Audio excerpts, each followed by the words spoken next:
Hello दोस्तों, आपका स्वागत है जियो अकेडमी में। आज हम इस वीडियो में बात करेंगे वर्ग एक उर्दू के सिलेबस के बारे में। तो सिलेबस देखने से पहले हम ये देख लेंगे कितने मार्क्स का रहेगा, कितना टाइम मिलता है। ठीक है, 150 क्वेश्चंस रहते हैं, 2.5 घंटे का समय मिलता है। और ऑब्जेक्टिव टाइप क्वेश्चंस आते हैं, 4 विकल्प रहते हैं और एक उनमें से सही रहता है। नेगेटिव मार्किंग रहती है, मतलब नेगेटिव मार्किंग रहेगा इस बार।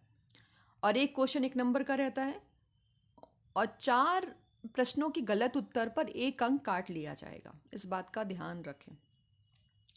प्रश्न पत्र के 2 भाग होंगे, part A and part B. Part A जो होगा सभी के लिए अनिवार्य होगा और पार्ट बी जो होगा वो शामिल विषयों में से किसी एक विषय का चयन करना होगा। ठीक है, मतलब 16 विषय में से जो भी आपका पीजी है जिस सब्जेक्ट से। जैसे इस वीडियो में हम उर्दू की बात करेंगे। तो पार्ट ए में 4 खंड हैं। सामान्य हिंदी 8 क्वेश्चन 8 मार्क्स का, सामान्य अंग्रेजी 5 क्वेश्चन 5 मार्क्स का। इसी तरीके से सामान्य ज्ञान व समसामयिक घटनाक्रम तार्किक एवं आंकिक योग्यता 7 क्वेश्चन 7 मार्क्स का। शिक्षा शास्त्र 10 क्वेश्चन 10 मार्क्स का, मतलब टोटल कितने हो गए 30 क्वेश्चन और 30 मार्क्स का।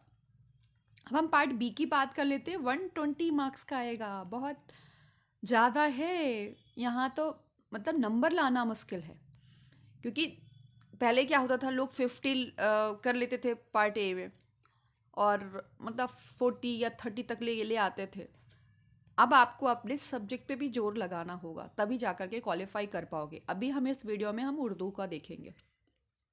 चलो,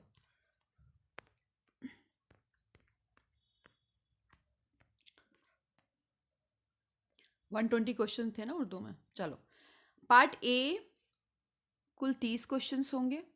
इसमें आपका होगा सामान्य हिंदी, विलोम शब्द, शब्दावली, व्याकरण, समानार्थक शब्द, वाक्यों का अनुवाद, रिक्त स्थान, त्रुटि का पता लगाना, परिच्छेद, वाक्यांश, मुहावरे, बहुवचन आदि, ये सब आपको देखना होगा। उसके बाद सामान्य अंग्रेजी में, जनरल इंग्लिश में वर्ब, टेंस, वाइस, सब verb, agreement, articles, comprehension, fill in the blanks, adverb, error, correction, sentence rearrangement, unseen passage, vocabs, antonyms, synonyms से grammar and idiom and phrases, ये सब आपको देखने होगा। सामान्य ज्ञान व समसामयिक घटनाक्रम, समसामयिक मामले, राष्ट्रीय व अंतर्राष्ट्रीय महत्व की घटनाएं, भारत का इतिहास व भारत के राष्ट्रीय आंदोलन, भारतीय व संसार का भूगोल, भारत व संसार का भौतिक सामाजिक आर्थिक भूगोल आदि, भारतीय राजनीति व शासन तंत्र, संविधान, राजनीतिक तंत्र, पंचायती राज, सार्वजनिक मुद्दे, धाराएं व अधिकार, आर्थिक एवं व सामाजिक विकास, सतत विकास, गरीबी समावेशन, जनसांख्यिकी, सामाजिक क्षेत्रों में पहले आदि, पर्यावरण, पारिस्थितिकीय, जैव विविधता, मौसम में बदलाव, सामान्य विज्ञान आधारित सामान्य मुद्दे, भारतीय संस्कृति, राष्ट्रीय अंतर्राष्ट्रीय खेलकूद, मध्य प्रदेश का इतिहास, भूगोल व राजनीतिक, मतलब मध्य प्रदेश का भूगोल, इतिहास, मध्य प्रदेश का आर्थिक और सामाजिक विकास, ये सब आपको देखना होगा। एक एक क्वेश्चन आएंगे, जैसे एक क्वेश्चन हिस्ट्री से आ गया, एक क्वेश्चन ज्योग्राफी से आ गया, एक क्वेश्चन साइंस से आ गया, एक क्वेश्चन पर्यावरण से आ गया, ऐसे ऐसे क्वेश्चन आएंगे। 2-3 क्वेश्चन आ गए मध्य प्रदेश से। ये इंग्लिश मीडियम वाले बच्चों के लिए, जो भी इंग्लिश मीडियम से हैं। उसके बाद हम देखेंगे तार्किक योग्यता में आंकिक योग्यता, रीजनिंग और न्यूमेरिकल एबिलिटीज़, है ना। तार्किक मतलब रीजनिंग और आंकिक मतलब मैथ्स। तार्किक योग्यता सामान्य, मानसिक व विश्लेषणात्मक योग्यता, शाब्दिक, तर्कयुक्त रीजनिंग, संबंध व पदानुक्रम, एनालॉजी, दावा, सत्य कथन, कोडिंग, डिकोडिंग, स्थितिजन्य, तर्क, श्रृंखला व पैटर्न, जिसमें शब्द और वर्ण शामिल हैं।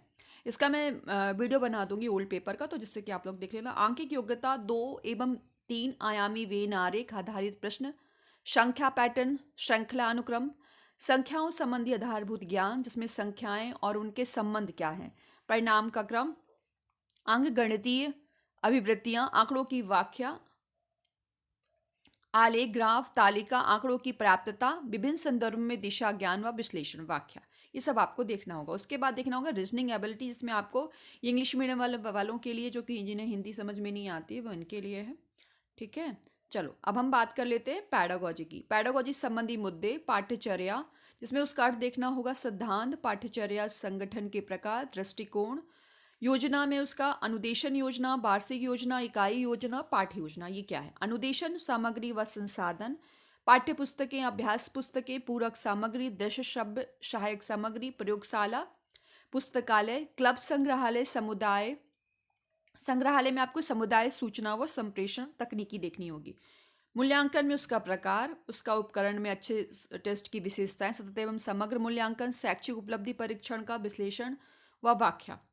समावेशी शिक्षा, विविधता को समझना, अवधारणा के प्रकार, विविधता के आयाम के रूप में दिव्यांगता, सामाजिक निर्माण के रूप में दिव्यांगता, दिव्यांगता के वर्गीकरण, इसके शैक्षिक प्रभाव, संवेदी अक्षमता, श्रवण श्रवण अक्षमता, अक्षमता है ना, वांदिरांधता, संज्ञानात्मक दिव्यांगताएं जिसमें आपको स्वालीनता, वैदिक, बौद्धिक दिव्यांगता, सीखने की विशिष्ट दिव्यांगता, शारीरिक दिव्यांगताएं, प्रामस्तिक, घात व चलन दिव्यांगता, ये सब आपको देखना होगा। उसके बाद आपको देखना होगा दिव्यांग बच्चों के संदर्भ में समावेशन का दर्शन, समावेशन की प्रक्रिया, दिव्यांगताओं संबंधी मुद्दे, संवैधानिक प्रावधान, शिक्षा एवं तकनीकी, संप्रेषण व चर्चा, संप्रेषण के सिद्धांत, संप्रेषण के प्रकार, संप्रेषण व भाषा, कक्षा में संप्रेषण, संप्रेषण में क्या क्या बाधाएं आती हैं, शैक्षिक मनोविज्ञान, बच्चों को सीखने की रणनीतियाँ, सीखने को प्रभावित करने वाले कारक, अवधान व रुचि, और बच्चे कैसे सीखते हैं, ये सब आपको देखना होगा। उसके बाद देखना होगा पैडागोजिकल कंसर्न,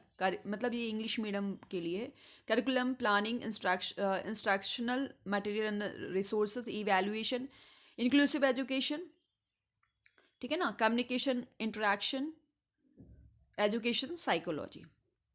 एक बार लो देख लो अच्छे से जो इंग्लिश मीडियम वाले हैं। मैंने हिंदी वालों को ये बता दिया है, इतना पैडागोजी यहाँ तक ही आएगा, कहाँ तक, यहाँ तक। इसके बाद पैडागोजी कंसर्न,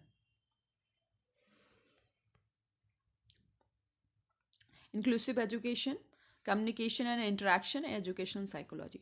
अब आपका सब्जेक्ट क्या है, वो इस वीडियो में हम उर्दू की बात करेंगे। 120 क्वेश्चन, 120 मार्क्स का।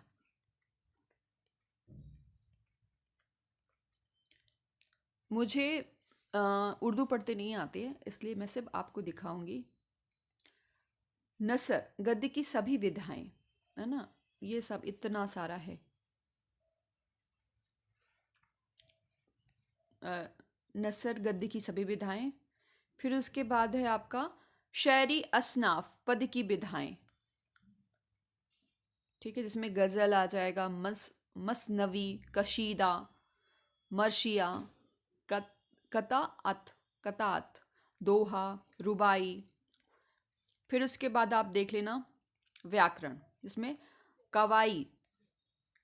कवाइद बोलते हैं जैसे। उसके बाद आपको देखना होगा उर्दू ज़बान की अहमियत व इर्तिका। फिर उसके बाद तहरीरी सलाहियत, फन लेखन, प्रतिभा। इतना ही है आपके सिलेबस में बस, ठीक है। ऑल द बेस्ट सभी को।